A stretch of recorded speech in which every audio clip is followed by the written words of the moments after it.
ওই ৩ দরজায় ক্যাপচার হচ্ছে না। এখানে লেদাই হইতে, রঙ্গিহালি হইতে, ওই নীলাবাজার থেকে, মুড়াপাড়া থেকে এই পুরান বাজারের পানি সব এই গেট থেকে যায়।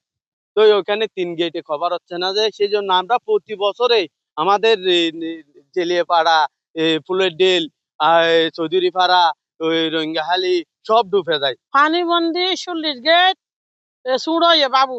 আগে খাল আসা যাওয়া পানি আছিল, এখন আসা যাওয়া বন্ধ হয়ে গেছে। খাল বন্ধ করে ফেলে ৪১ দিয়ে ৩ গেট দিয়ে ৩ গেটের পানিয়ে এখন বাড়ি ঘর সব ডুবি যার গই। এই বেড়িবাঁধে বড় একটা সুইচ ছিল, ব্রিটিশ আমলের একটা সুইচ ছিল।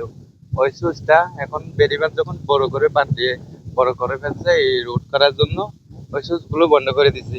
বিভিন্ন নদী বরাট খাল দখল, বিভিন্ন দখলের কারণে এই প্লাবিত হয়। আমি সংশ্লিষ্ট প্রশাসনকে অনুরোধ করব, নদী বরাট নদী খনন করে যে খালগুলা সরাগুলা বিভিন্ন দখল হয়েছে সেগুলো উচ্ছেদ করে যদি গভীরতা, নদীর গভীরতা, নাব্যতা ফিরে আসে, তাহলে আশা করি আমাদের এই বর্ষাকালে যে প্লাবিত হওয়ার সম্ভাবনা থাকে এটা কমে যাবে আশা করি। সার্ভে করে এই যে শাহপরদ্বীপ থেকে শুরু করে আমার হকিয়াঙ্গের ফালংখালী পর্যন্ত এই যে বিশাল এলাকা, এখানে সার্ভে করে আরও অনেকগুলো স্লুইস গেট তৈরি করার জন্য ইতিমধ্যেই সার্ভে হয়েছে, পরিকল্পনার পর্যায়ে আছে। এটা হয়তো সামনে প্রস্তাব আকারে যাবে। খাল যেগুলো আছে সেগুলো ছোটো হয়ে গেছে, এই খালগুলো খনন করা দরকার যাতে পাহাড়ের পানিগুলো মানে খুব সহজে নেমে যেতে পারে। হকিয়াঙ্গে অলরেডি 2টা খাল খনন হয়েছে। আমি গতকালকে আরও কয়েকটি খালের প্রস্তাব আমি পাঠিয়েছি এবং এটা পুরা টেকনাফ উপজেলাতে এই সমস্যা আছে, এটাও আমরা প্রপোজাল দিয়েছি এবং আমি দেখলাম যে গভর্নমেন্টের পক্ষ থেকে উদ্যোগ নেওয়া হয়েছে। গতকালকে ইউনিয়ন পরিষদগুলোতে চিঠি দিয়েছে।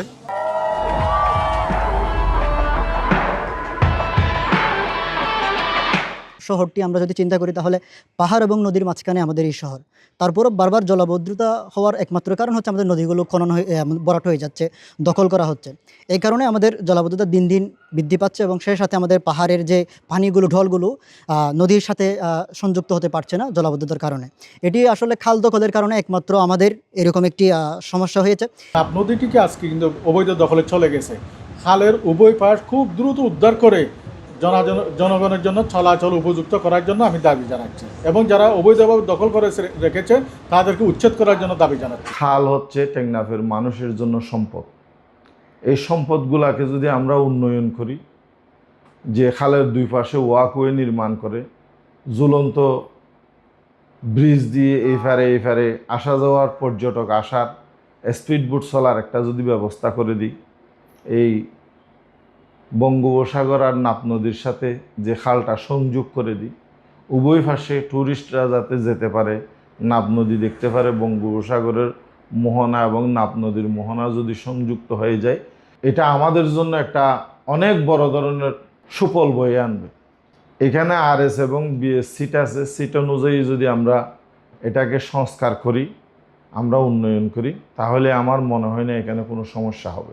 আশপাশে যে অবৈধ স্থাপনাগুলো হয়েছে এগুলো বেশ দীর্ঘদিনের আসলে, এবং এই খালটি খননের দায়িত্ব আসলে পানি উন্নয়ন বোর্ডের। তারা এখানে একটি প্রকল্প আছে তাদের, এই প্রকল্প এছাড়া জাইকাও এখানে একটি খাল খননের প্রকল্প নিচ্ছে। আমি মনে করি খাল খনন গুলো সঠিকভাবে হলে অবৈধ স্থাপনা গুলো আস্তে আস্তে উচ্ছেদ হওয়া শুরু হবে, এবং এই অবৈধ স্থাপনা গুলো উচ্ছেদ না হলে এই পানি জলাবদ্ধতা নিরসন করা সম্ভব নয়। আমরা এদের একটা তালিকা প্রণয়ন করে অবৈধ স্থাপনা গুলো উচ্ছেদের ব্যবস্থা নেব।